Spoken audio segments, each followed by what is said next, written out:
ಕರ್ತನಾದ ಯೇಸು ಕ್ರಿಸ್ತನ ಮಧುರ ನಾಮದಲ್ಲಿ ನಿಮಗೆ ವಂದನೆಯನ್ನು ಸಲ್ಲಿಸುವವರಾಗಿದ್ದೇವೆ. ಭಿಕ್ಷೆ ಮಾಧ್ಯಮದ ಮುಖಾಂತರ ದೇವರ ವಾಕ್ಯವು ನಾವಿರುವಂಥ ನಮ್ಮ ಮನೆಗಳಿಗೆ ಕರ್ತನು ಅನುಗ್ರಹಿಸಿಕೊಟ್ಟಿದ್ದಾನೆ. ಯಾಕೆಂಬುದಾಗಿ ಹೇಳಿದರೆ, ಸತ್ಯ ವೇದವು ಅದು ನಿಮ್ಮ ಬದುಕಿನಲ್ಲಿ ಸತ್ಯ ವಾಕ್ಯದ ಕುರಿತಾದ ಸತ್ಯಾರ್ಥವನ್ನು ನಾವು ಅರಿತವರಾಗಬೇಕು. ನಾವು ವಾಕ್ಯಕ್ಕೆ ನಮ್ಮನ್ನು ಬಿಟ್ಟುಕೊಟ್ಟವರಾಗಬೇಕೆಂಬುದಾಗಿ ದೇವರು ಇಂಥ ಒಂದು ಅವಕಾಶವನ್ನು ಕೃಪೆಯ ಕಾಲದಲ್ಲಿ ನಮಗೆ ಆತನು ಅನುಗ್ರಹಿಸಿಕೊಟ್ಟಿದ್ದಾನೆ. ಆತನಿಗೆ ಮಹಿಮೆಯಾಗಲಿ. ಭಿಕ್ಷೆ ಮಾಧ್ಯಮವು ಕನ್ನಡ ಮಾತನಾಡುವಂಥ ಜನರ ಮಧ್ಯದಲ್ಲಿ ಸುವಾರ್ಥ ಸೇವೆಗಾಗಿ ಅದು ಕರ್ತನಿಂದ ನೇಮಕವಾದಂತಾಗಿದೆ. ಅನೇಕರ ಸಹಕಾರ, ಅನೇಕರ ಸಹಾಯ, ಅದರ ಜೊತೆ ಈ ಸಂಸ್ಥೆಯಲ್ಲಿ ಪ್ರಯಾಸ ಪಡುವಂಥ ದೇವರ ಮಕ್ಕಳ ಪ್ರಯಾಸ ಪ್ರತಿಯೊಂದು ಕೂಡ ನಮಗೆ ಅನುಕೂಲಕರವಾಗಿದೆ. ದೇವರಾಜ್ಯದ ವಿಸ್ತಾರಕ್ಕಾಗಿಯೂ ಇದು ಬಹಳ ಅಗತ್ಯವಾದಂಥ ಒಂದು ಕೊಡುಗೆಯೂ ಆಗಿದೆ. ಅದರಿಂದ ಇದರ ನಿರ್ವಾಹಕರಾದಂಥ ಪ್ರಶಂಜತ್ತನ್ನ ಅವರ ಪ್ರಯಾಸ, ಅವರ ಕುಟುಂಬವು ಜೊತೆ ಸೇರಿ ಸೇವೆಯಲ್ಲಿ ಪಡುತ್ತಿರುವಂಥ ಪ್ರಯಾಸವಾಗಲಿ, ಜತೆಗಾರರ ಜೊತೆಯಲ್ಲಿರುವವರು ಪಡುವಂಥ ಪ್ರಯಾಸವಾಗಲಿ, ಅದು ದೇವರಿಗೆ ಮಹಿಮೆಯನ್ನು ತರುವಂಥದ್ದಾಗಿದೆ. ಇನ್ನೂ ಹೆಚ್ಚಾಗಿ ಇದು ಅಭಿವೃದ್ಧಿ ಹೊಂದುವಂತೆ, ಕಡೆಗೆ ಸಾರಲ್ಪಡುವಂತೆ, ಭಿಕ್ಷೆ ಮಾಧ್ಯಮವು ಕರ್ತನ ಮಹಿಮೆಗಾಗಿ ಉಪಯೋಗಿಸಲ್ಪಡುವಂತೆ ನಿಮ್ಮೆಲ್ಲರ ಸಹಕಾರವು, ಸಹಾಯವು ಇನ್ನೂ ಬಹಳ ಅಗತ್ಯವಾಗಿ ಬೇಕಾಗಿದೆ. ನಾವೆಲ್ಲರೂ ಕೈ ಜೋಡಿಸುವಾಗಲೇ ದೇವರಾಜ್ಯ ವಿಸ್ತಾರಗೊಳ್ಳುವಂಥದ್ದಾಗಿದೆ. ನಾವು ವಾಕ್ಯದ ಕಡೆಗೆ ಹೋಗೋಣ, ಪ್ರಾರ್ಥನೆ ಮಾಡೋಣ. ಕೃಪಾಭರಿತನಾದಂಥ ಒಳ್ಳೆಯ ದೇವರೇ, ಕೊಟ್ಟ ಈ ಸಮಯಕ್ಕಾಗಿ ನಿನಗೆ ಸ್ತೋತ್ರ. ಈ ಒಂದು ಸಮಯದಲ್ಲಿ ನೀನು ತಾನೆ ನಿನ್ನ ಜನರಾದ ನಮ್ಮೆಲ್ಲರೊಂದಿಗೆ ಮಾತನಾಡು. ನಿನ್ನ ವಾಕ್ಯವು ಅದು ವ್ಯರ್ಥವಾಗಿ ಹೋಗದೆ ನೀನು ಹೇಳಲ್ಪಟ್ಟ ಪ್ರಕಾರ ಅದು ನಮ್ಮೊಬ್ಬೊಬ್ಬರ ಬದುಕಿನಲ್ಲಿಯೂ ತನ್ನ ಕಾರ್ಯವನ್ನು ಸಿದ್ಧಿಗೆ ತರುವಂತೆ ಸಹಾಯ ಮಾಡಪ್ಪ. ನನ್ನ ಜೊತೆ ನೀನು ಮಾತನಾಡು. ನಿನ್ನ ಆತ್ಮನ ಮೂಲಕವಾಗಿ ಸಹಾಯಕನಾಗು, ಪ್ರವರ್ತಿಸು, ಮಹಿಮೆ ಹೊಂದು. ಕ್ರಿಸ್ತೇಸು ನಾಮದಲ್ಲಿ ದೀನತೆಯಿಂದ ಬೇಡಿದ್ದೇವೆ ಪ್ರೀತಿಯುಳ್ಳ ತಂದೆಯೇ, ಆಮೇನ್. ದೇವರ ವಾಕ್ಯದ ಕಡೆಗೆ ನಾವು ಹೋಗೋಣ. ಎಫೆಸದವರಿಗೆ ಬರೆದ ಪತ್ರಿಕೆ 4ನೇ ಅಧ್ಯಾಯ 22ನೆಯ ವಚನ. ಯೇಸುವಿನಲ್ಲಿರುವ ಸತ್ಯೋಪದೇಶವು ಯಾವುದೆಂದರೆ, ನೀವು ನಿಮ್ಮ ಹಿಂದಿನ ನಡತೆಯನ್ನು ಅನುಸರಿಸದೆ ಪೂರ್ವ ಸ್ವಭಾವವನ್ನು ತೆಗೆದುಹಾಕಿ ಬಿಡಬೇಕು. ಅದು ಮೋಸಕರವಾದ ದುರಾಶೆಗಳಿಂದ ಕೆಟ್ಟು ಹೋಗುವಂಥದ್ದು ಎಂಬುದಾಗಿ 22ನೆಯ ವಚನದಲ್ಲಿ ನಾವು ಓದುವವರಾಗಿದ್ದೇವೆ. ಯೇಸುವಿನಲ್ಲಿರುವ ಸತ್ಯ ಉಪದೇಶ. ಯೇಸುವನ್ನು ಅರಿಯದೇ ಇದ್ದಾಗ ನಾವು ಆತನ ಉಪದೇಶದ ಬಗ್ಗೆ ತಿಳಿದವರಲ್ಲ. ಯೇಸುವನ್ನು ಯಾವಾಗ ನಾವು ನಂಬುವಂಥ ಒಂದು ಮನಸ್ಥಿತಿಯೆಡೆಗೆ ಅಥವಾ ನಮ್ಮ ತಿಳುವಳಿಕೆಯೆಡೆಗೆ ನಾವು ನಡೆಸಲ್ಪಡುತ್ತಿದ್ದೇವೆಯೋ, ಆಗ ಕೇಳಲ್ಪಡುವಂಥ ವಾಕ್ಯ, ನಮಗೆ ದೇವರು ಕೊಡುವಂಥ ಆತನ ಸತ್ಯಾರ್ಥದ ಕುರಿತಾದಂಥ ಉಪದೇಶಗಳು, ಇವೆಲ್ಲವುಗಳನ್ನು ಕೇಳುವಂಥ ಒಂದು ಮನಸ್ಥಿತಿಯೆಡೆಗೆ ನಾವು ಬರುವಾಗ, ಅಥವಾ ನಾವು ಹೇಳ್ತೇವೆ ನಾವು ಮೆಚ್ಯೂರ್ ಆಗುವಂಥದ್ದು, ನಾವು ಪ್ರೌಢಾವಸ್ಥೆಗೆ ಬರುವಂಥದ್ದು, ಆ ಮಟ್ಟಕ್ಕೆ ನಾವು ಬರುವಾಗ ಒಂದು ಸತ್ಯ ನಮಗೆ ಅರ್ಥ ಆಗ್ತದೆ. ಯೇಸು ಕ್ರಿಸ್ತನು ಏನನ್ನು ನಮಗಾಗಿ ಆತನು ಇಟ್ಟಿದ್ದಾನೆ, ಏನನ್ನು ಆತನ ಮುಂದಿಗೆ ಮಾತನಾಡಲಿಕ್ಕೆ ಇಷ್ಟವುಳ್ಳವನಾಗಿದ್ದಾನೆ ಎಂಬುದಾಗಿ. ಯೇಸು ಎಂಬ ಹೆಸರಿನ ಅರ್ಥವೇ ಆತನು ತನ್ನ ಜನರ ಪಾಪಗಳನ್ನು ಪರಿಹಾರ ಮಾಡುವುದಕ್ಕಾಗಿ, ಅವರನ್ನು ಪಾಪದಿಂದ ಬಿಡುಗಡೆಗೊಳಿಸುವುದಕ್ಕಾಗಿ ಬಂದಾತನೆಂಬುದಾಗಿ ಆಗಿದೆ. ಅಲ್ಲಿ ಸೂಕ್ಷ್ಮವಾದ ಒಂದು ಮಾತಿದೆ, ತನ್ನ ಜನರು ಎಂಬುದಾಗಿ. ಒಂದು ವೇಳೆ ಅರ್ಥ ಆಗಬೇಕಾದ ರೀತಿಯಲ್ಲಿ ಮಾತನಾಡಬೇಕಾದ್ರೆ, ಒಬ್ಬ ತಂದೆಯೋ ಅಥವಾ ತಾಯಿಯೋ ಇವನು ನನ್ನ ಮಗನೆಂಬುದಾಗಿ ಹೇಳಬೇಕಾದರೆ, ನನ್ನ ಮಗಳು ಎಂಬುದಾಗಿ ಹೇಳಬೇಕಾದ್ರೆ, ಅಥವಾ ಒಂದು ವೇಳೆ ನಾನು ಅಥವಾ ನಾವುಗಳು ಇದು ನನ್ನ ಅಣ್ಣ, ಇದು ನನ್ನ ಅಕ್ಕ ಎಂಬುದಾಗಿ ನಾವು ಹೇಳಬೇಕಾದ್ರೆ, ಅಲ್ಲಿ ಒಂದು ನಿಕಟವಾದ ಸಂಬಂಧ, ರಕ್ತ ಸಂಬಂಧ, ಅಲ್ಲಿ ನಿಜವಾಗಲೂ ಒಪ್ಪಿಕೊಳ್ಳತಕ್ಕಂಥ ಒಂದು ಸಂಬಂಧ ಅಲ್ಲಿ ಕಂಡು ಬಂದಾಗ ಮಾತ್ರವೇ ನಾವು ಹೇಳ್ತೇವೆ, ಹೌದು ನನ್ನ ಅಣ್ಣ, ನನ್ನ ಅಕ್ಕ ಅಥವಾ ನನ್ನ ತಾಯಿ, ನನ್ನ ಮಗ, ಏನು ಬೇಕಾದರೂ ನಿಖರವಾದಂಥ ಆ ಮಾತುಗಳನ್ನು ನಾವು ನಂಬಿಕೆಯಿಂದ ನಾವು ಒಪ್ಪಿಕೊಂಡು ಹೇಳ್ತೇವೆ, ಹೌದು ನನ್ನದು. ಹಾಗೆಯೇ ಯೇಸು ಸ್ವಾಮಿಯ ಅರ್ಥದ ಕುರಿತಾಗಿ ನಾವು ಕೇಳುವಾಗಲೂ ಕೂಡ ತನ್ನ ಜನರೆಂಬುದಾಗಿ ಹೇಳುವಾಗ, ತನ್ನ ಜನರ ಪಾಪಗಳು ಕ್ಷಮಿಸಲ್ಪಡುವುದೆಂಬುದಾಗಿ ಹೇಳುವಾಗ ನಾವು ಕ್ರಿಸ್ತನಲ್ಲಿ ಒಂದಾಗಬೇಕಾಗಿದೆ. ಯೇಸು ಕ್ರಿಸ್ತನ ರಕ್ತದ ಮೂಲಕ ನಾವು ಶುದ್ಧೀಕರಿಸಲ್ಪಟ್ಟವರಾಗಬೇಕಾಗಿದೆ. ನಿಜವಾಗಲೂ ಪರಲೋಕದ ತಂದೆಯ ದೇವರ ಮಕ್ಕಳು ನಾವೆಂಬುದಾಗಿ ಕರೆಸಿಕೊಳ್ಳಲ್ಪಟ್ಟಾಗ ಮಾತ್ರವೇ ನಾವು ತನ್ನ ಜನರೆಂಬುದಾಗಿ ಹೇಳಲ್ಪಡುವಂಥ ಆ ನಿಖರವಾದ ಮಾತಿಗೆ ನಾವು ಒಳಗಾದವರಾಗಿದ್ದೇವೆ. ಈಗ ದೇವರ ವಾಕ್ಯ ಹೇಳ್ತದೆ, ಆತನಲ್ಲಿರುವ ಉಪದೇಶವೇನಾಗಿದೆ, ಏನನ್ನು ಯೇಸು ನಮಗೋಸ್ಕರ ಈ ಪ್ರಪಂಚದಲ್ಲಿ ಆತನು ಜೀವಿಸುತ್ತಿದ್ದಾಗ, ಅಥವಾ ಒಂದು ವೇಳೆ ಇವತ್ತು ತನ್ನ ಆತ್ಮನ ಮೂಲಕ ನಮ್ಮೊಂದಿಗೆ ನಿಮ್ಮೊಂದಿಗೆ ಆತನು ಏನನ್ನು ಮಾತನಾಡುತ್ತಾನೆಂಬುದಾಗಿ ನಾವು ಗ್ರಹಿಸಿಕೊಳ್ಳಬೇಕಾಗಿದೆ. ನಾವು ಅದಕ್ಕೆ ಕಿವಿಗೊಡಬೇಕಾಗಿದೆ. ಅಂದರೆ ನಾವು ಅದನ್ನು ಗಮನಿಸಿ ಅದನ್ನು ಅರ್ಥೈಸಿಕೊಂಡು ನಾವು ಜೀವಿಸಬೇಕಾಗಿದೆ. ದೇವರ ವಾಕ್ಯ ಹೇಳ್ತದೆ, ಯೇಸುವಿನಲ್ಲಿರುವ ಉಪದೇಶವು ಯಾವುದೆಂಬುದಾಗಿ ಹೇಳಿದರೆ, ನೀವು ನಿಮ್ಮ ಹಿಂದಿನ ನಡತೆಯನ್ನು ಅನುಸರಿಸುವವರು ಆಗಬಾರದು. ಸಾಮಾನ್ಯವಾಗಿ ನಾವು ನೇಚರ್ ಎಂಬುದಾಗಿ ಹೇಳ್ತೇವೆ. ಒಂದು ವೇಳೆ ಹುಟ್ಟುಗುಣ ಅಥವಾ ನಮ್ಮ ಸ್ವಭಾವ ಸಿದ್ಧವಾದಂಥ ಸ್ವಾಭಾವಿಕವಾದಂಥ ನಮ್ಮ ಮನಸ್ಥಿತಿಗತಿಗಳು, ಪ್ರಾಕೃತಿಕವಾದಂಥ ಸ್ವಭಾವ, ಅಥವಾ ನಾವು ಮಾನಸಿಕವಾಗಿ ನಾವು ಹುಟ್ಟಿದವರು, ಪಾಪದಲ್ಲಿ ಹುಟ್ಟಿದವರು, ಅದಕ್ಕೆ ತಕ್ಕದಾದ ನಮ್ಮ ಜೀವಿತ, ಆ ಭಾವನಾತ್ಮಕವಾದ ಸ್ವಕಲ್ಪಿತವಾದಂಥ ನಮ್ಮದೇ ಆದ ಒಂದು ನಾವೇ ಲೆಕ್ಕಾಚಾರ ಹಾಕಿಕೊಂಡಂಥ ಒಂದು ನಮ್ಮ ಬದುಕು, ಇವುಗಳು ಯೇಸುವಿನ ಉಪದೇಶಕ್ಕೆ ಒಳಪಡುವುದು ಅಲ್ಲ ಎಂಬುದಾಗಿ ದೇವರ ವಾಕ್ಯ ನಮಗೆ ಹೇಳ್ತಾ ಉಂಟು. ಹಾಗಾದರೆ ಯೇಸುವಿನ ಉಪದೇಶವು ನಮ್ಮ ಸ್ವಕಲ್ಪಿತವಾದಂಥ ನಮ್ಮ ಆಲೋಚನೆ ಬದುಕಿಗಿಂತಲೂ ಅಥವಾ ಮಾನಸಿಕವಾದಂಥ ಭಾವನೆಗಳ ಒಳಗಾಗಿ ನಾವು ಜೀವಿಸುವಂಥ ಆ ಜೀವಿತಕ್ಕಿಂತಲೂ ಅಥವಾ ನಮ್ಮ ಹುಟ್ಟುಗುಣ ಎಂಬುದಾಗಿ ಹೇಳಲ್ಪಡುವಂಥ ನಮ್ಮದೇ ಆದ ನೇಚರ್, ನಮ್ಮದೇ ಆದ ಸ್ವಭಾವಗಳಿಗಿಂತಲೂ ಮೇಲಾದದ್ದಾಗಿಯೂ ಆಗಿದೆ. ಅದೇನಾಗಿದೆ, ಅವೆಲ್ಲವುಗಳನ್ನು ನಾವು ಬಿಟ್ಟವರಾಗಿ ಯೇಸು ಕ್ರಿಸ್ತನ ಮುಖಾಂತರವಾಗಿ ನಮಗೆ ತೋರಿಸಲ್ಪಟ್ಟಂಥ ಆ ಸಹಜವಾದ, ಆ ಸರಳವಾದಂಥ, ಆದರೆ ಅಮೂಲ್ಯವಾಗಿಯೂ ಗಂಭೀರವಾಗಿಯೂ ಇರುವಂಥ ಆತನ ಆ ಹೆಜ್ಜೆಯ ಜಾಡಿನಲ್ಲಿ ಅಥವಾ ಆತನ ನೀತಿಯಲ್ಲಿ ಆತನನ್ನು ಅನುಸರಿಸುವವರಾಗಿ, ಯೇಸುವಿನವರಾಗಿ ನಾವು ಜೀವಿಸಬೇಕೆಂಬುದಾಗಿಯೇ ಆತನ ಸತ್ಯ ಉಪದೇಶ ಎಂಬುದಾಗಿ ನಾವು ದೇವರ ವಾಕ್ಯದಲ್ಲಿ ನಾವು ನೋಡುವವರಾಗಿದ್ದೇವೆ. ನಾನಾಗಲೇ ಹೇಳಿದೆ, ಪ್ರೌಢ ಅವಸ್ಥೆಗೆ ಬರುವಂಥ ಒಂದು ನಮ್ಮ ಸ್ಥಿತಿ. ನಾವು ಸಣ್ಣದಿರುವಾಗ ವಾಕ್ಯಗಳನ್ನು ಕೇಳಿದ್ದೇವೆ, ವಾಕ್ಯಗಳನ್ನು ಓದಿದ್ದೇವೆ. ಸಾಮಾನ್ಯವಾಗಿ ನಾವು ಬೆಳೆದಂಥ ನಮ್ಮ ಸಭೆ, ನಮ್ಮ ಹೆಬಿಕ್ ಮೆಮೋರಿಯಲ್ ಚರ್ಚಿನ ಸದಸ್ಯ ನಾನು ಆಗಿರುವುದರಿಂದ ನಾನು ಬಹಳ ಹೆಮ್ಮೆಯಿಂದ ಹೇಳ್ತಿದ್ದೇನೆ, ನಾನು ನಿಖರವಾಗಿ ಸತ್ಯವೇದವನ್ನು ಓದುವುದಕ್ಕೂ ಅಭ್ಯಾಸ ಮಾಡುವುದಕ್ಕೂ ಕಲಿತದ್ದು, ಆ ಕ್ರಿಸ್ತಿಯ ಜೀವಿತದ ಮೌಲ್ಯವು, ಅದರ ಕ್ರಮ, ಅದರ ಶಿಸ್ತುಗಳನ್ನು ನಾನು ಕಲಿತದ್ದು ಆ ಸಭೆ, ನಾನು ಸಣ್ಣದಿರುವಾಗ ಆ ಭಾನುವಾರ ಶಾಲೆ ಅಥವಾ ಬಾಲ ಬೋಧನೆ ಎಂಬುದಾಗಿ ನಡೆಸಲ್ಪಡುವಂಥ ಆ ಒಂದು ಸಂದರ್ಭಗಳಲ್ಲಿ, ಆ ದಿನಗಳಲ್ಲಿ ನಮಗೆ ಶಿಕ್ಷಕರು ಕಲಿಸಿದಂಥ ಅಥವಾ ನಮ್ಮ ಸಭೆಯ ಅಯ್ಯ ಅವರು ಕಲಿಸಿದಂಥ ಆ ಬೋಧನೆಯಲ್ಲಿ ನಾವು ಬೆಳೆಯುತ್ತಾ ಬಂದೆವು. ಇವತ್ತಿಗೂ ಅದನ್ನು ಹೇಳುವುದಕ್ಕೆ ನಾನು ಹೆಮ್ಮೆಯುಳ್ಳವನಾಗಿದ್ದೇನೆ. ಇವತ್ತು ಅಲ್ಲಿ ಕಲಿತಂಥ ಆ ಒಂದು ಬೋಧನೆ ಅಥವಾ ಆ ಕ್ರಮಬದ್ಧವಾದಂಥ ಆ ಒಂದು ಜೀವಿತವು ಇಲ್ಲಿಯ ತನಕ ನಮ್ಮನ್ನು ಕಾಪಾಡುತ್ತಾ ಬಂದಿದೆ. ಆದರೆ ನಿಜವಾದ ಸತ್ಯೋಪದೇಶದ ಆ ಅರಿವಿನೆಡೆಗೆ ನನ್ನನ್ನು ನಡೆಸುವುದಕ್ಕದು ಸಹಾಯ ಮಾಡಿದೆ ಎಂಬುದಾಗಿ ಹೇಳುವುದಕ್ಕೆ ನಾನು ಸಂತೋಷ ಉಳ್ಳವನಾಗಿದ್ದೇನೆ. ನಾನಾಗಲೇ ಹೇಳಿದೆ, ಪ್ರೌಢಾವಸ್ಥೆ ಎಂಬುದಾಗಿ ನಮಗೊಂದಿದೆ. ಆ ಪ್ರೌಢಾವಸ್ಥೆ ಎಡೆಗೆ ಬಂದಾಗ ಮಾತ್ರವೇ ಸತ್ಯೋಪದೇಶದ ಕುರಿತಾಗಿ ನಾವು ಕೇಳುವಾಗ, ನಾವು ಓದುವಾಗ, ಅದನ್ನು ಗಮನಿಸುವಾಗ, ಅದನ್ನು ಗ್ರಹಿಸುವಾಗ ಮಾತ್ರವೇ ನಮ್ಮ ಜೀವಿತವು ಎಲ್ಲೋ ಒಂದು ಕಡೆಯಲ್ಲಿ ಅದು ಬದಲಾಗಬೇಕೆಂಬುದಾಗಿ ನಾವು ತೀರ್ಮಾನ ತೆಗೆದುಕೊಳ್ಳುವುದಕ್ಕೆ ಸಾಧ್ಯವಿದೆ.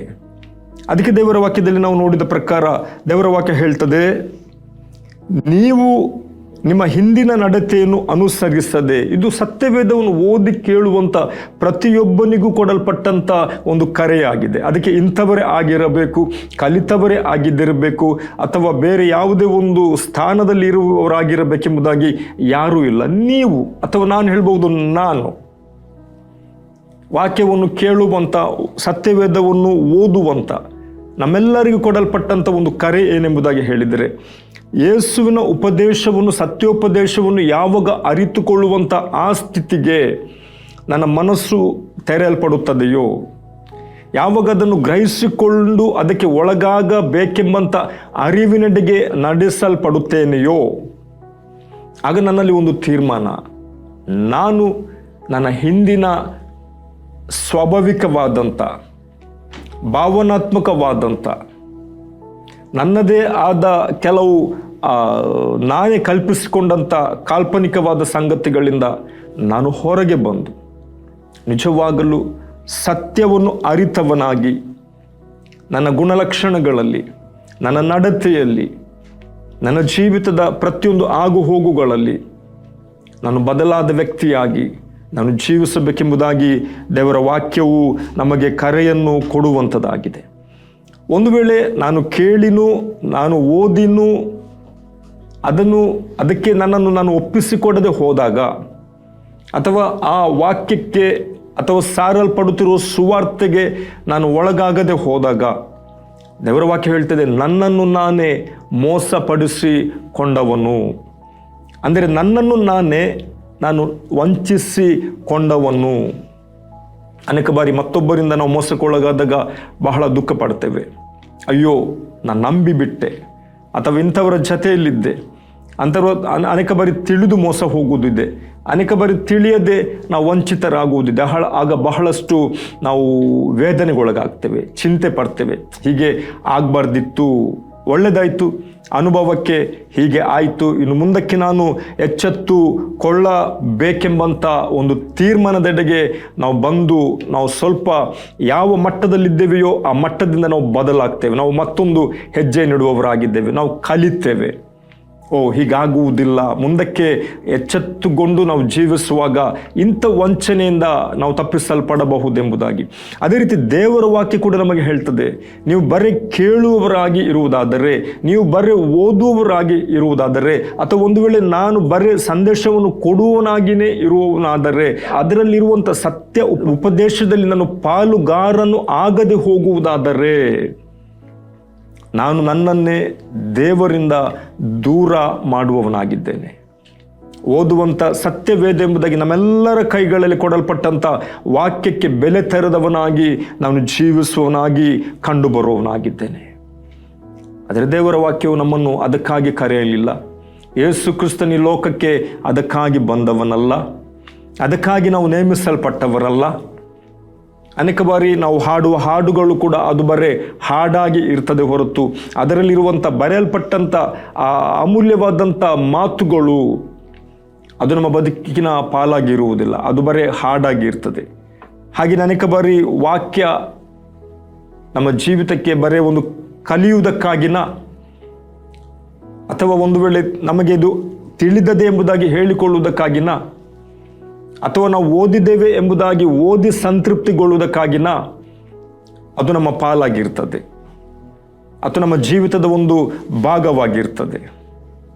ಅದೇ ದೇವರ ವಾಕ್ಯ ಹೇಳ್ತದೆ, ಅದಕ್ಕಾಗಿ ಅಲ್ಲ, ನಾವು ನಮ್ಮ ಹಿಂದಿನ ನಡತೆಯನ್ನು, ಅಂದರೆ ಬರೇ ಯೇಸು ಎಂಬುದಾಗಿ ಹೇಳಲ್ಪಡುವಂಥ ಆ ಒಂದು ಮಟ್ಟದ ಜೀವಿತದಿಂದ, ಯೇಸುವನ್ನು ಅರಿತಂಥ ಜೀವಿತದೆಡೆಗೆ, ಯೇಸುವನ್ನು ಒಪ್ಪಿಕೊಳ್ಳುವಂಥ ಜೀವಿತದೆಡೆಗೆ, ನಾವು ನಮ್ಮಲ್ಲಿರುವಂಥ ಸ್ವಾಭಾವಿಕವಾದ ಸಂಗತಿಗಳಿಗಾಗಿ ಪಾಪದಲ್ಲಿ ಹುಟ್ಟಿ ಪಾಪದಲ್ಲಿ ಜೀವಿಸುತ್ತಿರುವಂಥ ನಮ್ಮ ಒಂದು ಲೌಕಿಕವಾದಂಥ ಜೀವಿತಕ್ಕಾಗಿ ನಾವು ಪಶ್ಚಾತ್ತಾಪ ಪಡುವವರಾಗಿರಬೇಕೆಂಬುದಾಗಿ ದೇವರ ವಾಕ್ಯವು ನಮ್ಮನ್ನು ಎಚ್ಚರಿಸುವಂಥದ್ದಾಗಿದೆ, ನಮಗೆ ಉಪದೇಶಿಸುವಂಥದ್ದಾಗಿದೆ. ಫಿಲಿಪ್ಪಿಯವರಿಗೆ ಬರೆದ ಪತ್ರಿಕೆಯಲ್ಲಿ ನಾವು ನೋಡುವಾಗ 1ನೇ ಅಧ್ಯಾಯದ 27ನೇ ವಚನ, ಹೇಗೂ ಕ್ರಿಸ್ತನ ಸುವಾರ್ತೆಗೆ ಯೋಗ್ಯರಾಗಿ ನಡೆದುಕೊಳ್ಳಿರಿ ಎಂಬುದಾಗಿ ಸತ್ಯವೇದವು ನಮ್ಮನ್ನು ಎಚ್ಚರಿಸುವಂಥದ್ದಾಗಿದೆ ಅಥವಾ ಪ್ರಬೋಧಿಸುವಂಥದ್ದಾಗಿದೆ. ಸುವಾರ್ತೆ, 4 ಸುವಾರ್ತೆಗಳು ನಮಗಾಗಿ ಕೊಡಲ್ಪಟ್ಟಿದೆ. ಕ್ರಿಸ್ತನು ತಾನಾಗಿಯೇ ಮಾತನಾಡಿದಂಥ ಸುವಾರ್ತೆಗಳು, ಅದನ್ನು ಮತ್ತಾಯನು, ಮಾರ್ಕನು, ಲೂಕನು, ಯೋಹಾನನು ನಮಗಾಗಿ ಉಚಿತವಾಗಿ ಉಡುಗೊರೆಯಾಗಿ ಆಶೀರ್ವಾದವಾಗಿ ಕೊಟ್ಟಿದ್ದಾರೆ. ದೇವರಿಂದ ನೇಮಿಸಲ್ಪಟ್ಟವರಾಗಿ, ಆತ್ಮನ ಸಹಾಯವನ್ನು ಪಡೆದುಕೊಂಡವರಾಗಿ, ತಾವು ನೋಡಿದನ್ನು, ಕೇಳಿದನ್ನು, ತಾವು ಅನುಭವಿಸಿದನ್ನು ಅದು ನಮಗೆ ಮಾದರಿಯಾಗಿದ್ದಿರಬೇಕೆಂಬುದಾಗಿ ಅವರು ಬರೆದಿದ್ದಾರೆ. ಆದ್ದರಿಂದ ಕರ್ತನ ಯೇಸು ಕ್ರಿಸ್ತನನ್ನು ನಾವು ನಾಯಕನೆಂಬುದಾಗಿ ಹೇಳುವವರಾಗಿದ್ದೇವೆ. ಯಾಕೆ? ಆತನನ್ನು ಹಿಂಬಾಲಿಸುವವರಾಗಿರುವುದಕ್ಕಾಗಿ. ರಕ್ಷಕನೆಂಬುದಾಗಿ ನಾವು ಕರೆಯುವವರಾಗಿದ್ದೇವೆ. ಯಾಕೆ? ಆತ್ಮರಕ್ಷಣೆಯನ್ನು ಹೊಂದಿಕೊಂಡವರಾಗಿ ನಾವು ಜೀವಿಸಬೇಕೆಂಬುದಾಗಿ. ಇದು ಸುವಾರ್ತೆಯ ಸತ್ಯ, ಇದು ಸುವಾರ್ತೆಯ ಮೌಲ್ಯದ, ಮಹತ್ವದ ಆ ಕರೆಯಾಗಿದೆ.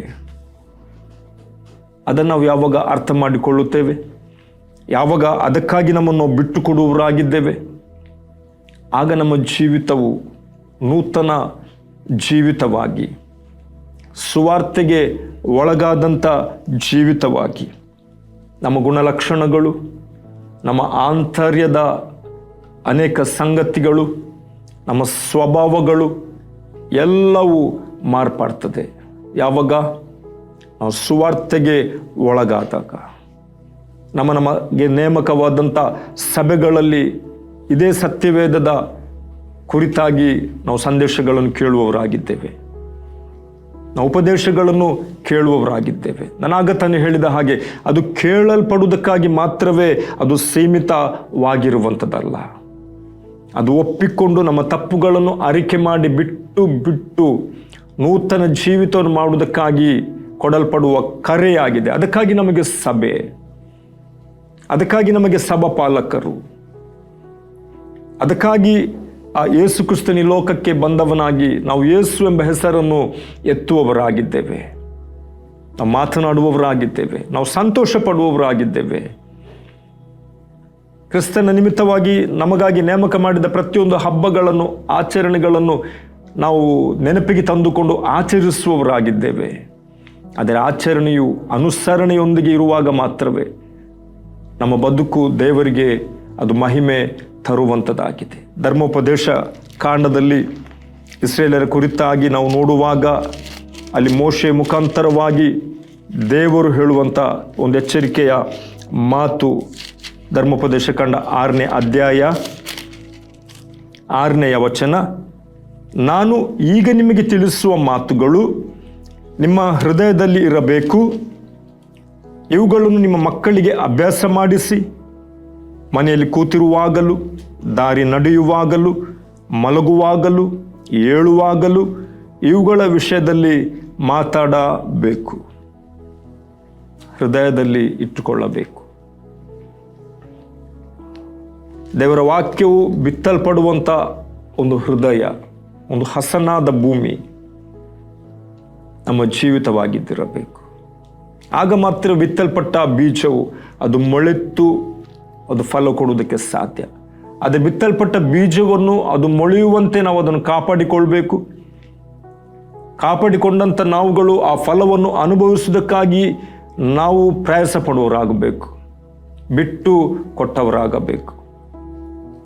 ನಮ್ಮ ಬದುಕು, ನಮ್ಮ ಕ್ರಿಸ್ತಿಯ ಜೀವಿತದ ಮಹತ್ವವಾದ ಬದುಕು, ಜೀವಿತ, ನಾವು ಹಾದು ಹೋಗುವಂಥ ಹಾದಿ, ಅದು ಮಕ್ಕಳನ್ನು ಕೂಡ ಕ್ರಿಸ್ತಿಯ ಜೀವಿತದ ಆ ಸತ್ಯವನ್ನು ಅರಿಯುವುದಕ್ಕೆ ಸಾಧ್ಯವಾಗುವಂಥದ್ದಾಗಿದೆ. ಅದಕ್ಕಾಗಿ ದೇವರ ವಾಕ್ಯ ಹೇಳ್ತದೆ, ನೀವು ಅದನ್ನು ಹೃದಯದಲ್ಲಿ ಇಟ್ಟುಕೊಳ್ಳಬೇಕು ಮತ್ತು ಅವುಗಳು ನಿಮ್ಮ ಮಕ್ಕಳಿಗೆ ನೀವು ಅಭ್ಯಾಸ ಮಾಡಿಸಬೇಕು. ಅಂದರೆ ನೀವು ಅದನ್ನು ಕಲಿಸಬೇಕು, ಅವರಿಗೆ ಸತ್ಯವನ್ನು ತಿಳಿಸಬೇಕು. ಯಾತಕ್ಕಾಗಿ ದೇವರ ವಾಕ್ಯ ನಮಗೆ ಕೊಡಲ್ಪಟ್ಟಿದೆ, ಯಾತಕ್ಕಾಗಿ ನಾವು ಅದನ್ನು ಕೈಕೊಳ್ಬೇಕಾಗಿದೆ. ಯೇಸು ಕ್ರಿಸ್ತನು ಯಾತಕ್ಕಾಗಿ ಆತನು ಬಂದನು, ಆತನ ಸತ್ಯೋಪದೇಶ ಏನಾಗಿದೆ, ಅದು ಬರೀ ಓದುವುದಕ್ಕಾಗಿ ಮಾತ್ರನ, ಅದು ಕೇಳಲ್ಪಡುವುದಕ್ಕಾಗಿ ಮಾತ್ರನ, ಅಥವಾ ಅದರಿಂದ ನಮಗೇನಾದರೂ ಲಾಭ ಇದೆಯಾ? ಈ ಲೋಕ ನಮಗೆ ಏನಾಗಿದೆ? ನಾವು ಈ ಲೋಕ ಬಿಟ್ಟ ಮೇಲೆ ಯಾವ ಕಡೆಗೆ ಹೋಗಬೇಕಾಗಿದೆ? ನಿತ್ಯವಾದ ರಾಜ್ಯವನ್ನು ಸೇರಬೇಕಾದರೆ ನಮಗೆ ಕೊಡಲ್ಪಟ್ಟ ಕರೆ ಏನಾಗಿದೆ ಎಂಬುದಾಗಿ ನಾವು ಓದಬೇಕು, ನಾವು ಅದನ್ನು ಅರಿತು ಅಭ್ಯಾಸಿಸಬೇಕು, ಅದನ್ನು ಮಕ್ಕಳಿಗೂ ಅಭ್ಯಾಸ ಮಾಡಬೇಕು. ಯಾವಾಗಲೂ ಅದನ್ನು ನಾವು ನೆನಪಿಗೆ ತಂದುಕೊಂಡವರಾಗಿ ಅದನ್ನು ಅನುಭವಿಸುವರಾಗಬೇಕೆಂಬುದಾಗಿ ಧರ್ಮೋಪದೇಶ ಕಂಡ 6ನೇ ಅಧ್ಯಾಯದ 6 ಮತ್ತು 7ನೇ ವಚನವನ್ನು ನಾವು ನೋಡಿದವರಾಗಿದ್ದೇವೆ. ಯಾಕಂದರೆ ನಾವು ಆರಾಧನೆ ಮಾಡುವಂಥ ದೇವರು ಆತನೊಬ್ಬ ಸಾಧಾರಣನಲ್ಲ. ಆತನು ಪರಿಶುದ್ಧನು, ಆತನು ಅಗಮ್ಯವಾದ ಬೆಳಕಿನಲ್ಲಿ ವಾಸ ಮಾಡುವವನು, ಆತ ನಮ್ಮೆಲ್ಲರನ್ನು ಪ್ರೀತಿಸುವವನು, ನಮ್ಮೆಲ್ಲರನ್ನು ಆತನು ಕೈ ಹಿಡಿದು ನಡೆಸುವಂಥ ತಂದೆಯಾಗಿದ್ದಾನೆ. ತಂದೆ ಯಾವಾಗಲೂ ತನ್ನ ಮಕ್ಕಳ ವಿಷಯದಲ್ಲಿ ಎಚ್ಚೆತ್ತುಕೊಳ್ಳುವವನು, ಅವರನ್ನು ಎಚ್ಚರಿಕೆಯಿಂದಲೂ ನಡೆಸುವವನು, ಪ್ರೀತಿಯಿಂದಲೂ ಪೋಷಿಸುವವನು, ಅವರನ್ನು ಸುಶಿಕ್ಷಣದೆಡೆಗೆ ನಡೆಸಿ, ಒಬ್ಬ ತಂದೆ ಒಬ್ಬ ತಾಯಿ ತಮ್ಮ ಮಕ್ಕಳ ವಿಷಯದಲ್ಲಿ ಇಡಲ್ಪಟ್ಟಂಥ ಆ ಭವಿಷ್ಯದ ಕುರಿತಾಗಿ ಯಾವಾಗಲೂ ಅವರು ಚಿಂತಿಸುವವರಾಗಿದ್ದಾರೆ. ನಮ್ಮ ದೇವರು ಕೂಡ ತನ್ನ ಮಕ್ಕಳಾಗಿ ನಾವು ಜೀವಿಸಿ ಆತ ನಮ್ಮ ವಿಷಯಗಳಲ್ಲಿಟ್ಟಂಥ ಆತನ ಶುಚಿತ್ವವನ್ನು ನಾವು ಎದುರು ನೋಡುವವರಾಗಬೇಕು, ಅದನ್ನು ಕೈಕೊಳ್ಳುವವರಾಗಬೇಕೆಂಬುದಾಗಿ ಬಯಸುವ ದೇವರಾಗಿದ್ದಾನೆ. ಅದಕ್ಕಾಗಿ ಸುವಾರ್ತೆಯು ನಮಗೆ ಸಾರಲ್ಪಡುವಂಥದ್ದಾಗಿದೆ. ಅದಕ್ಕಾಗಿ ದೇವರ ವಾಕ್ಯದ ಕಡೆಗೆ ನಾವು ನಡೆಸಲ್ಪಡಬೇಕೆಂಬುದಾಗಿ ನಾವು ಕರೆಯಲ್ಪಟ್ಟವರಾಗಿದ್ದೇವೆ. ಅದಕ್ಕೆ ದೇವರ ವಾಕ್ಯದಲ್ಲಿ ನಾವು ನೋಡಿದೆವು, ನಾವು ಹಿಂದಿನ ಸ್ವಭಾವವನ್ನು, ಹಿಂದಿನ ನಡತೆಯನ್ನು ನಾವು ಬಿಟ್ಟವರಾಗಿ ಯೇಸುವಿನವರಾಗಿ ಯೇಸುವಿನ ಉಪದೇಶದಲ್ಲಿ ನಾವು ನೆಲೆಗೊಂಡು ಜೀವಿಸಬೇಕೆಂಬುದಾಗಿ. ಯಾಕೆಂಬುದಾಗಿ ಹೇಳಿದರೆ, ಆತ್ಮರಕ್ಷಣೆ ಇಲ್ಲದೆ ಈ ಲೋಕದ ಪಾಪದಲ್ಲೇ ಹುಟ್ಟಿ ಪಾಪದಲ್ಲಿ ಜೀವಿಸಿ ಪಾಪದಲ್ಲಿ ನಾವು ಸಾಯುವುದಾದರೆ ನಾವು ನಿತ್ಯವಾದ ಪರದೈಸದ ವಿಶ್ರಾಂತಿಯಲ್ಲಿ ನಾವು ಸೇರುವುದಕ್ಕೆ ಸಾಧ್ಯವಿಲ್ಲ. ನಾವು ಪರಲೋಕದ ಸೌಭಾಗ್ಯವನ್ನು ನಾವು ಅನುಭವಿಸುವುದಕ್ಕೆ ಸಾಧ್ಯವಿಲ್ಲ. ನಮಗೆ ಗೊತ್ತಿದೆ ಯೋನನ ಪ್ರಬೋಧನ ಗ್ರಂಥದಲ್ಲಿ ಏನು ಸಂಭವಿಸುತ್ತೆಂಬುದಾಗಿ. ಪಾಪ, ಲೌಕಿಕತೆ, ಸುಖಭೋಗಗಳಲ್ಲಿ ಜೀವಿಸುತ್ತಿದ್ದಂಥ ಜನರನ್ನು ದೇವರು ನೋಡಿ ಅವರ ನಾಶ ಮಾಡಬೇಕೆಂಬುದಾಗಿ ಆಲೋಚನೆ ಮಾಡಿದವನು. ಅದರ ಒಂದು ಅವಕಾಶವನ್ನು ಕೊಡುವುದಕ್ಕೋಸ್ಕರ ಯೋನನನ್ನು ಉಪಯೋಗಿಸಿಕೊಂಡನು. ಯೋನನು ಕೂಡ ಒಂದು ಹೊತ್ತು ಅವನು ಅವಿಧೇಯನಾದರೂ ಆ ಅವಿಧೇಯತ್ವ ತನ್ನದಿಂದ ಅವನು ಕಲಿತ ಒಂದು ಪಾಠವು ಅವನನ್ನು ಮತ್ತೊಂದು ಹಂತಕ್ಕೆ ನಡೆಸಿತು, ಮತ್ತೊಂದು ಅನುಭವದೆಡೆಗೆ ಅವನನ್ನು ನಡೆಸಿತು. ಅವನು ಅನುಭವಿಸುತ್ತಲೇ, ದೇವರನ್ನು ಕೊಂಡಾಡುತ್ತಲೇ, ಸ್ತೋತ್ರ ಗೀತೆಗಳನ್ನು ಹಾಡುತ್ತಲೇ ದೇವರ ಚಿತ್ತಕ್ಕೆ ಒಳಪಟ್ಟಾಗ ದೇವರು ತನ್ನ ಕಾರ್ಯವನ್ನು ಸಿದ್ಧಿಗೆ ತರುವುದಕ್ಕಾಗಿ ಇಷ್ಟವುಳ್ಳವನಾದನು. ವಿಧೇಯತೆ, ಒಪ್ಪಿಕೊಳ್ಳುವಿಕೆ, ಬಿಟ್ಟು ಬಿಡಬೇಕಾದದನ್ನು ಬಿಟ್ಟು ಬಿಡುವಾಗ, ಮಾಡಬೇಕಾದದನ್ನು ದೇವರ ಸುಚಿತಕ್ಕೆ ಒಳಗಾಗಿ ಮಾಡುವುದಕ್ಕಾಗಿ ಮನಸ್ಸು ಮಾಡಿದಾಗ ದೇವರು ತನ್ನ ಕಾರ್ಯವನ್ನು ಸಿದ್ಧಿಗೆ ತರುವವನಾದನು. ಯೋನನ ಪ್ರಬೋಧನ ಗ್ರಂಥದಲ್ಲಿ ನಾವು 3ನೇ ಅಧ್ಯಾಯದ 10ನೇ ವಚನ ನೋಡ್ತೇವೆ. ದೇವರು ನಿನವೆಯವರ ಕಾರ್ಯಗಳನ್ನು ನೋಡಿ ಅವರು ತಮ್ಮ ದುರ್ಮಾರ್ಗದಿಂದ ತಿರುಗಿ ಕೊಂಡದರೆಂದು ತಿಳಿದು ಮನಮರುಗಿ ತಾನು ಅವರಿಗೆ ಮಾಡುವೆನೆಂದು ಪ್ರಕಟಿಸಿದ ಕೇಡನ್ನು ಮಾಡದೆ ಬಿಟ್ಟನೆಂಬುದಾಗಿ ದೇವರ ವಾಕ್ಯ ಹೇಳ್ತದೆ. ಕೇಡನ್ನು ಮಾಡಬೇಕೆಂಬುದಾಗಿದ್ದನು. ಯಾಕಂದರೆ ದೇವರು ಪಾಪವನ್ನು, ಅಪವಿತ್ರತೆಯನ್ನು, ಕೆಟ್ಟದನ್ನು, ಲೌಕಿಕತೆಯನ್ನು ಮೆಚ್ಚುವಂಥ ದೇವರಲ್ಲ. ಅದರಿಂದ ನಾವು ಹೊರಗೆ ಬರಬೇಕೆಂಬುದಾಗಿ ಪರಿಶುದ್ಧನಾದ ದೇವರ ಹೆಸರನ್ನು ಹೇಳಿ ಆರಾಧನೆ ಮಾಡುವ ನಿಮ್ಮ ಜೀವಿತವು ಪರಿಶುದ್ಧತೆಡೆಗೆ ನಡೆಸಲ್ಪಡಬೇಕೆಂಬುದಾಗಿ ಆತನು ಬಯಸುವ ದೇವರಾಗಿದ್ದಾನೆ. ಅದರಿಂದಲೇ ಆತನು ನನ್ನೊಂದಿಗೆ, ನಮ್ಮೆಲ್ಲರೊಂದಿಗೆ ಆತನು ಮಾತನಾಡುವ ದೇವರಾಗಿದ್ದಾನೆ. ನಾವು ಆತನ ಸ್ವರಕ್ಕೆ ಕಿವಿಗೊಟ್ಟಾಗ ಮಾತ್ರವೇ, ಗಮನಿಸಿದಾಗ ಮಾತ್ರವೇ, ಅರ್ಥೈಸಿಕೊಳ್ಳುವುದಕ್ಕೆ ಮನಸ್ಸು ಮಾಡಿದಾಗ ಮಾತ್ರವೇ ನಾವು ಆತನ ಸತ್ಯೋಪದೇಶದಲ್ಲಿ ನೆಲೆ ನಿಂತವರಾಗಿ ನಮ್ಮ ಹಿಂದಿನ ನಡತೆಯನ್ನು ಅನುಸರಿಸದೆ ಪೂರ್ವ ಸ್ವಭಾವವನ್ನು ತೆಗೆದು ಹಾಕಿ ಬಿಟ್ಟು ಮೋಸಕರವಾದ ದುರಾಶೆಗಳಿಂದ ನಾವು ಕೆಟ್ಟು ಹೋಗದೆ ದೇವರ ಶುಚಿತ್ವವು, ಆತನ ಯೋಜನೆಯು ನಮ್ಮ ಜೀವಿತದಲ್ಲಿ ನೆರವೇರುವುದಕ್ಕಾಗಿ ನಾವು ನಮ್ಮನ್ನೇ ಬಿಟ್ಟುಕೊಟ್ಟವರಾಗಿ ನಾವು ಕಂಡು ಬರುವವರಾಗಿದ್ದೇವೆ. ಅದಕ್ಕಾಗಿ ನಾವು ಕರೆಯಲ್ಪಟ್ಟಿದ್ದೇವೆ. ಅದಕ್ಕಾಗಿ ನಾವು ದೇವರ ಜನರಾಗಿದ್ದೇವೆ. ನಿನವೆ ಪಟ್ಟಣವನ್ನು ಆ ದೇವರು ಕರುಣಿಸಿದ್ನು. ಅವರ ತಪ್ಪು, ಪಾಪ, ದ್ರೋಹಗಳನ್ನು ಆತನು ಮನ್ನಿಸಿದ್ನು. ಕಾರಣ ಯೋನನ ಮುಖಾಂತರವಾಗಿ ಸಾರಲ್ಪಟ್ಟಂಥ ಸುವಾರ್ತೆ, ಪರಲೋಕ ರಾಜ್ಯದ ಸತ್ಯಾರ್ಥಗಳನ್ನು ಅವರು ಕೇಳಿ ಮನಸ್ಸನ್ನು ಬದಲಾಯಿಸಿಕೊಂಡ್ರು, ಅಥವಾ ತಮ್ಮ ನಡತೆಗಳನ್ನು ಸರಿಪಡಿಸಿಕೊಂಡ್ರು, ದೇವರ ಕಡೆಗೆ ತಿರುಗಿಕೊಂಡ್ರು, ಪ್ರಾರ್ಥನೆ ಮಾಡಿದ್ರು, ಒಪ್ಪಿಸಿಕೊಟ್ರು. ದೇವರು ಮಾಡಬೇಕಾಗಿದ್ದಂಥ ಆ ಕೇಡು, ಆ ನಾಶ, ಆ ಆಪತ್ತುಗಳಿಂದ ಅವರು ತಪ್ಪಿಸಿಕೊಳ್ಳುವುದಕ್ಕೆ ಮಾರ್ಗವಾಯಿತು. ವಿಧೇಯತೆಯು ಬಹಳ ಪ್ರಾಮುಖ್ಯ. ಬಿಟ್ಟು ಕೊಡುವಂಥದ್ದು, ಒಪ್ಪುವಂಥದ್ದು, ವಿಧೇಯರಾಗುವಂಥದ್ದು ಕರ್ತನ ನಮ್ಮಿಂದ ಎದುರು ನೋಡುವಂಥದ್ದಾಗಿದೆ. ಹಾಗಾಗುವ ಹಾಗೆ ಕೇಳಲ್ಪಡುವ ವಾಕ್ಯದ ಮುಂದೆ ನಮ್ಮನ್ನು ತಗ್ಗಿಸಿಕೊಳ್ಳೋಣ. ನೂತನ ಸೃಷ್ಟಿಗಳಾಗಿ ನೂತನ ಜೀವಿತವನ್ನು ನಾವು ಮಾಡುವುದಕ್ಕಾಗಿ ಒಪ್ಪಿಸಿಕೊಡೋಣ. ಪ್ರಾರ್ಥನೆ ಮಾಡೋಣ. ಕೃಪಾಪೂರ್ಣನಾದ ದೇವರೇ, ನಮಗೆ ನೀನು ಉಪದೇಶಿಸುವವನು, ನಮ್ಮೊಂದಿಗೆ ನೀನು ಮಾತನಾಡುವವನು, ನಮ್ಮ ಜೀವಿತವು ಅದನ್ನ ದೃಷ್ಟಿಯಲ್ಲಿ ಅಮೂಲ್ಯವಾದಂಥ ದೇವರೇ ನಿನಗೆ ಮಹಿಮೆ ತರುವಂಥ ಜೀವಿತವಾಗಬೇಕೆಂಬುದಾಗಿ ಬಯಸುವವನು ಆಗಿದ್ದಿ. ಅದರಿಂದ ನಿನ್ನ ಮಾತುಗಳನ್ನು, ವಾಕ್ಯಗಳನ್ನು ನಾವು ಕೇಳುವವರು ಮಾತ್ರವೇ ಆಗಿರದೆ, ನಾವು ಓದುವವರು ಮಾತ್ರವೇ ಆಗಿರದೆ ಅಪ್ಪ, ಅದನ್ನು ಜೀವಿತದಲ್ಲಿ ಅಳವಡಿಸಿಕೊಂಡು ನೂತನ ಸ್ವಭಾವವನ್ನು ಧರಿಸಿಕೊಂಡವರಾಗಿ ನಮ್ಮನ್ನೇ ನಾವು ಮೋಸಪಡಿಸಿಕೊಂಡು ನಷ್ಟವಾಗಿ ಹೋಗದೆ ನಿನ್ನ ಐಕ್ಯತೆಯಲ್ಲಿ ನಾವು ಜೀವಿಸಲಿಕ್ಕಾಗುವಂತೆ ನಮ್ಮನ್ನು ಬಲಪಡಿಸು. ಕೇಳಲ್ಪಡುವ ಪ್ರತಿಯೊಬ್ಬರ ಬದುಕು ನಿನಗೆ ಮಹಿಮೆ ತರಲಿ, ಅವರ ಬದುಕಿನಲ್ಲಿ ಆಶೀರ್ವಾದ ಉಂಟಾಗಲಿ. ಮಹಿಮೆಯುಳ್ಳನ್ನು ಕೈಗಳಿಗೆ ಒಪ್ಪಿಸುತ್ತಾ ಯೇಸು ನಾಮದಲ್ಲಿ ಬೇಡಿದೆವೆ ಪ್ರೀತಿಯುಳ್ಳ ತಂದೆಯೇ, ಆಮೇನ್.